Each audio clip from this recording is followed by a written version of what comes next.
the lights are going up. Never has so much light been shed on dark places. And never have there been so many different kinds of lighting tailor-made for so many uses. Mind you, there are still some reminders left of a less brilliant age, such as here at London's Crystal Palace Station, where the old gas lamps are still used. Oddly enough, it's on the Southern Electric Line.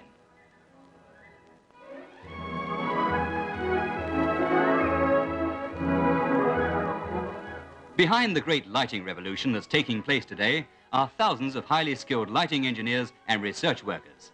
In research centres like this one at Wembley, complicated apparatus such as this mirror photometer is used to measure light, to plot its path, and to ensure that it's where it's most needed.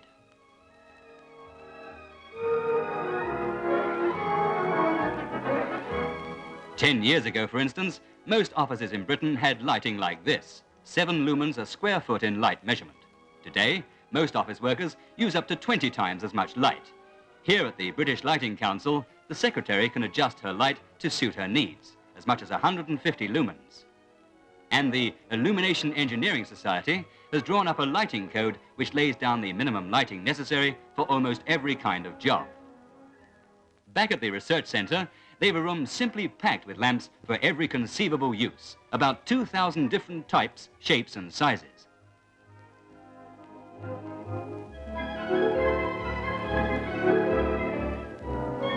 Everything needs light to grow, and in the cut flower industry, the light is sometimes man-made. Here, at a vast chrysanthemum nursery in Sussex, 2 million watts of light are available to ensure that flowers, which were once strictly seasonal, will now bloom all the year round. The lighting in the greenhouses is operated on a time switch system. It has been discovered that short periods of light are often enough, since flowers retain the effect of the light for quite a long time after it's been turned off. With this system, it's possible to produce each crop of flowers at the time it's needed.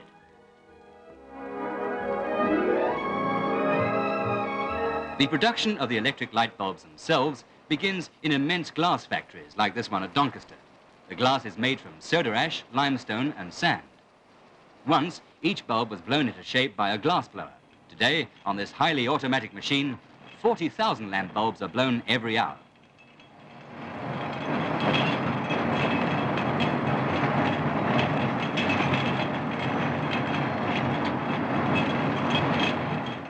These bulbs go to a factory at Wembley where the stems and filaments are made.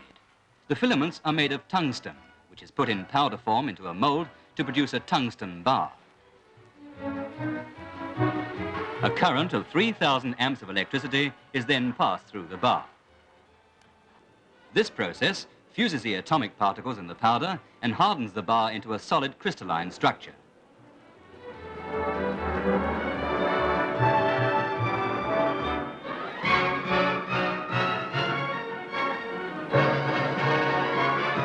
It's now one of the hardest substances in the world, with a melting point about 33 times hotter than boiling water. Then, from each bar, nearly 8 miles of gossamer fine filament thread are drawn. Each filament is coiled and then coiled again.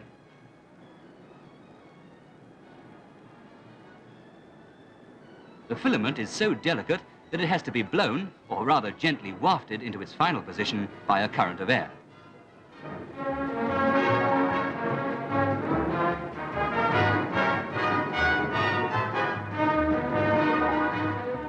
Next, the stems and bulbs meet for the first time, and from now on, they're inseparable.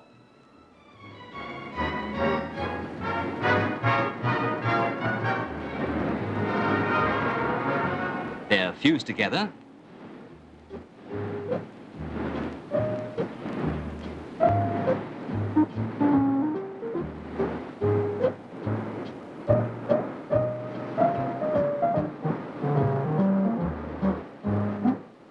sealed, the air withdrawn to create a vacuum, and an inert gas inserted to replace the air.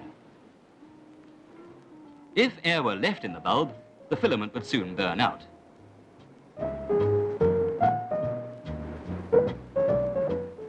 Then they're capped with a brass end and the contact soldered.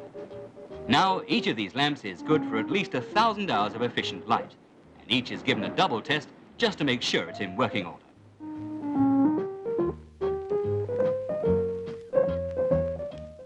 The lamps used in studios, incidentally, are often as much as 10,000 watts each, equal to 100 domestic lamps at once. The quality of light is as important as the quantity used. This unusual instrument, called the Schlieren apparatus, is used for analyzing the heat flow and color, or wavelength, as the experts call it, of different light. For light, which seems white to our eyes, has many degrees of color. And if our eyes could see what this lens sees, they'd be seeing this. Fluorescent lamps don't have a filament. Instead, the inside of the tube is coated with a chemical powder which glows when electric current is passed through it. According to the chemical used, a number of different colors of light can be produced. By mixing these correctly, a daylight effect is given.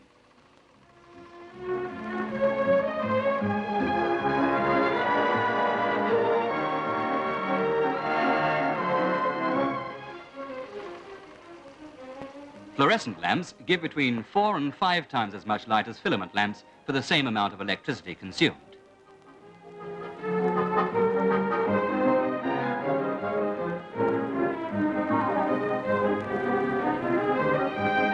These things, which look like spaceships, are for testing both fluorescent and filament lamps to discover their performance and quality.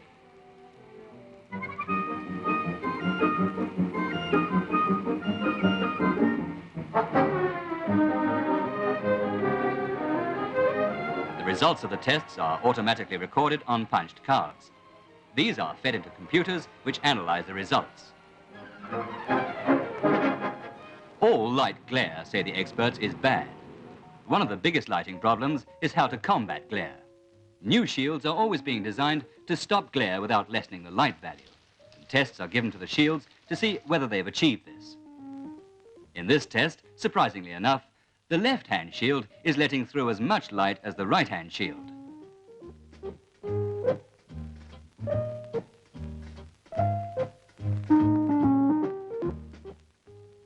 Today, modern street lighting has much less glare.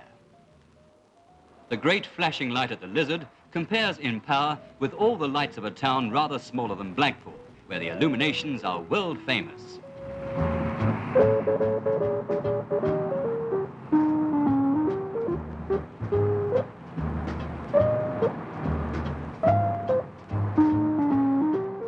Yes, light has become more than a necessity of health and safety in our lives. It can bring beauty and excitement and a new world of color at the touch of a switch.